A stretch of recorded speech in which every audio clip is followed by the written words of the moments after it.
que Israel vai cair no pecado da idolatria. Sabe por quê? Porque as outras nações têm um Deus para o outono, um Deus para o inverno, um Deus para o verão. As outras nações conseguem ter as suas petições atendidas, não obedecendo princípios, mas entregando ofertas. E isso vai se tornando muito mais fácil. Por quê? Porque é a visão de um Deus que pode ser manipulado. E não de um Deus que estabelece governo. E dentro de uma cultura brasileira não é difícil aplicar essa mensagem, não. Porque nós que viemos de uma outra doutrinação, historicamente falando, no Brasil, vamos entender isso. Não que eu concorde, ok? Eu não apoio nenhum nível de irreverência sobre a perspectiva de nenhuma fé. Porém, vocês vão entender o que eu quero dizer. Existem ídolos constituídos por mãos de homens que, segundo a cultura que nós fomos apresentados, do mesmo jeito que Israel vai tratar. Esses ídolos que se chegarão a eles, nós também tratamos do mesmo jeito. Eu conheço gente aqui, você também conhece gente. Se você não foi essa própria gente, ou se ainda não é. Gente que tem ali o ídolo bonitinho, arrumadinho, fez o que você quer, acende uma velinha. Fez o que você gostou, dá parabéns para ele. Coloca uma ofertinha, agora não fez o que gostou, tranca ele na casinha. Quantas vezes eu vi minha falecida avó pegando um dos ídolos que tinha dentro da casa e por ele não ter respondido uma oração, ela virava ele de cabeça para baixo. E eu dizia, avó, eu ia lá e consertava. Ela dizia, bota de cabeça para baixo, que ele está de castigo. Estou falando mentira, gente? Já fui na casa de uma amiga uma vez e ao abrir a geladeira, ao invés do ídolo estar num altar, estava dentro da geladeira. Eu disse, o que é isso? Não, ele está aí porque eu dei um prazo de X dias e não deu certo. Então ele está aí. Camila, o que isso tem a ver com a nossa fé? Tem tudo a ver. Quando você vê um Deus que você quer que ele diga sim e você diz não. Aí tem um outro que chega para você e diz assim, se você me der tanto, eu te digo sim. Então se torna muito mais fácil adorar aquele que eu posso guiar e manipular. É por isso que em dado momento na vida de Jeremias, o Senhor lhe encaminha numa visão a casa do oleiro. E ele diz que enquanto ele desce, vê um vaso sendo formado e mexido pela mão do oleiro. E aí ele diz, eu via este vaso e de repente ele se deformava na mão do oleiro. E o oleiro que tipifica o Senhor e o vaso que tipifica Israel, na visão de Jeremias, o profeta. O Senhor diz assim, olha... o Senhor diz, olha, como esse vaso é na mão do oleiro, assim sois vós, ó casa de Israel, na minha mão.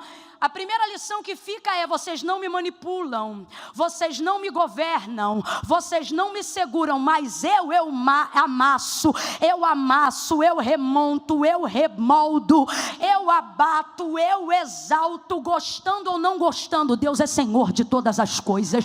Aprovando o que Ele faz ou não faz, Ele vai continuar fazendo sem tomar conselho, porque Ele não depende da gente para nada. Se você não consegue imaginar a visão teocrática de Deus, você não está preparado para servi-lo. E se ninguém lhe disse isso, me perdoe, mas eu preciso dizer. Porque tem gente adorando a própria consciência dentro de templos, achando que está adorando a Deus. John Piper falou sobre isso abertamente quando escreveu um dos seus livros, e é uma das frases que mais marca a minha trajetória de vida cristã. Eu acho que eu posso esquecer de muita coisa, de muito livro que eu já li, exceto a Bíblia, mas esse eu não vou esquecer. Ele diz assim, olha, ele escreve assim, se o Deus que você diz adorar nunca discorda de você em nada, é bem possível que você esteja adorando uma versão idealizada de si mesmo e esteja chamando ela de Deus.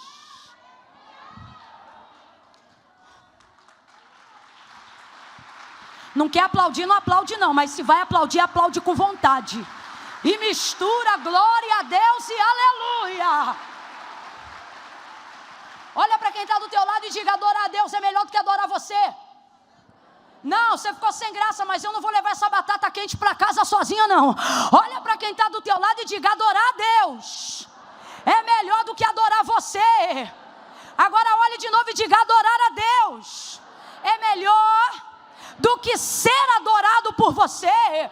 Vamos adorar a Deus, gente, vamos adorar a Deus. Só Deus aguenta o peso da adoração. Pode ver, todo mundo ao longo da sua história que se permite ser adorado e idolatrado por alguém, sucumbe debaixo da própria glória. Ninguém aguenta o auge,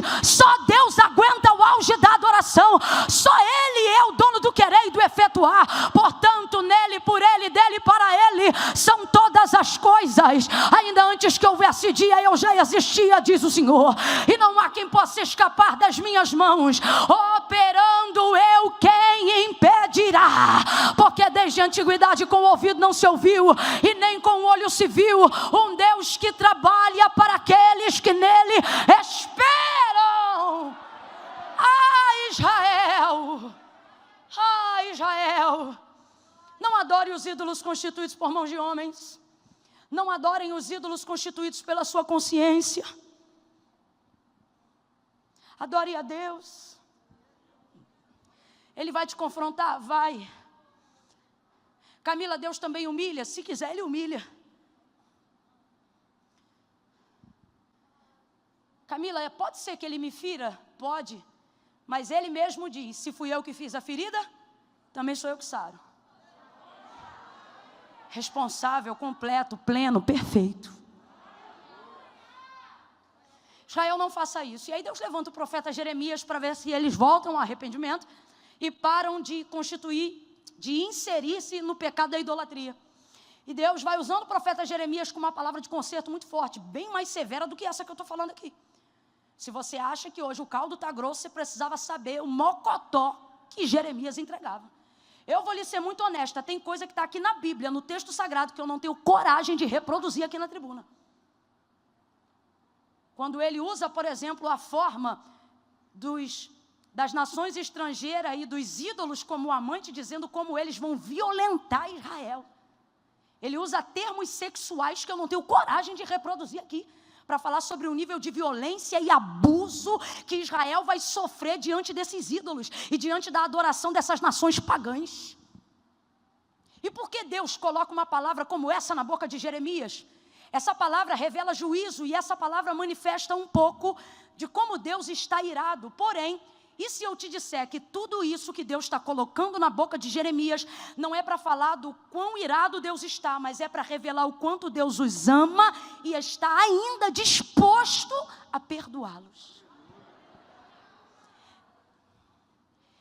Há um provérbio de Salomão, e eu gosto muito dele, porque ele dá um norte muito bom para o tipo de amizade e de relação que a gente escolhe para seguir e caminhar do nosso lado. Ele diz assim, olha, fiéis são as feridas feitas pelo que ama. Vou repetir, ele diz, fiéis são as feridas feitas pelo que ama, mas os lábios de quem engana são doces. São beijos agradáveis. A pergunta do Espírito aqui hoje é, quer ser beijado falsamente ou ferido verdadeiramente? Isso fala sobre um amor que não mente para você. Isso fala sobre um amor que não te engana. Você sabia que a única maneira do diabo ser servido aqui nessa terra, com todo tipo de imundícia ou de coisas que ele pode impelir um homem a fazer, por ele pelo império das trevas, para o diabo conseguir fazer isso, um demônio, seja lá o que for, você sabia que ele precisa cegar o entendimento dessa pessoa? Não precisa nem ser espiritual. Uma pessoa com a sua sanidade e faculdade mental sã e perfeita em dia, por voluntariedade própria, não se dispõe a servir o diabo. Você sabia disso? É por isso que a obra prioritária de Satanás aqui na terra, segundo a revelação de Jesus Cristo, é esta, que o príncipe deste século lhe cegou o entendimento, para que não cheguem ao conhecimento da verdade. Agora, o que diz acerca da obra de Jesus Cristo? Mas para isto se manifestou o Filho do Homem, para desfazer as obras do diabo. E como é que ele vai desfazer as obras do diabo? Chutando o despacho na esquina? Entrando em culto satânico e chutando a porta da frente? Não, ele não usa contra o diabo as mesmas armas que o diabo usa contra o homem. Ele vai na raiz do problema. Conhecereis a verdade, e a verdade vos libertará. Olha para quem está do teu lado aí agora. Eu estou sentindo a autoridade de Deus para liberar isso aqui. Cadeias estão sendo quebradas nesta noite de domingo. Camila, está parecendo culto de libertação, está mesmo, mas é culto de adoração, adoração ao Deus de Israel, que manifesta a sua glória e quebra os altares de mentira e de engano nessa noite. Vire-se para a pessoa que está ao seu lado e diga para ela agora, diga assim, Deus, diga, Deus só vai usar a verdade. Diga, você vai ouvir a verdade, vai dar de frente com a verdade. vai viver a verdade. Agora olhe para mim, e isto será o suficiente. Não tem maldição, não tem praga, não tem mandinga, não tem cruzar de dedo, não tem obra de macumbaria, não tem feitiço, não tem satanismo. Por quê? Porque a palavra de Deus é a verdade, e se você tiver a palavra, o diabo não cega mais o teu entendimento. Conhecereis a verdade e a verdade vos libertará. E se o Filho do Homem vos libertar com o quê? Com a verdade. Verdadeiramente sereis livres. Quem é livre, renda graças ao Senhor.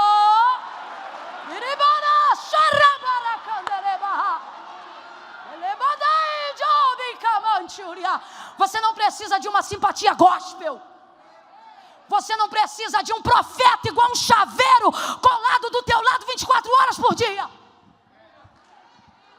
Você não precisa ver uma mensagem minha seguida atrás da outra do YouTube, não precisa.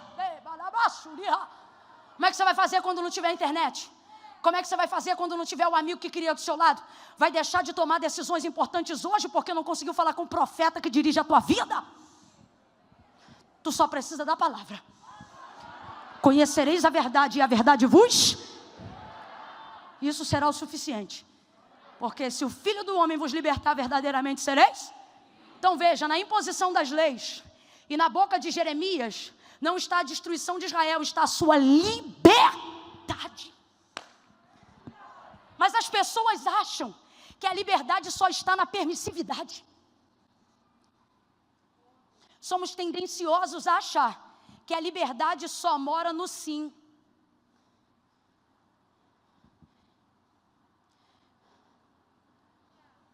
Você sabe como é que tua mãe e pai, estabelecendo um critério educacional familiar, tá bom? Um padrão, um modelo, te criaram para você ser o homem que você é hoje, a mulher que você é hoje, ou que você está tentando ser? Foi dizendo sim para tudo? Foi? Mãe, quer ir na festa da amiga? Vai sim, filha. Eu já fiz gabinete com muita gente assim, você também já viu. Gente que só queria que os pais lhe dissessem não. Gente que procurou ser amado por outra casa, procurou ser guiado por outra família, porque percebeu que em casa não tinha limite. E quem não tem limites não sabe aonde pode chegar. Para construir um caráter e um sistema educacional, não podemos dizer só sim, também devemos dizer não. Então vou perguntar de novo, tua mãe dizia sim para tudo? Papai deixava você fazer tudo? Não deixava nada. E quando a gente ainda dizia o outro fez. Aí mamãe dizia a frase nacional do Dia das Mães: Você não é todo mundo. Você é meu filho. Você é minha filha. Israel não está entendendo Deus dizendo: você é meu filho. Você é minha filha. Então veja, nas leis não estão a prisão de Israel. Mas sabe o que Israel pensa? A prisão está ali. Por quê? Porque se você olhar a tábua dos mandamentos, é não de cima e embaixo. E a igreja tem medo de falar sobre os nãos de Deus. E é por isso que está falando dessa graça mentirosa, frajuta, fraca, frágil. Porque tem medo de falar do tutano que é a graça de Deus. O pessoal quer falar de graça como se não houvesse renúncia nem sacrifício, quando na verdade o próprio Jesus Cristo, no seu primeiro sermão, vem ao mundo e ele diz: não cuideis que vim trazer a paz, mas a espada. Jesus ia ser execrado pela sociedade de hoje também, muito severo, língua muito pesada, religioso. Não iam aguentar o sermão dele 15 minutos. O Jesus que essa galera diz adorar, eles não aguentam esse Jesus 15 minutos numa conversa franca.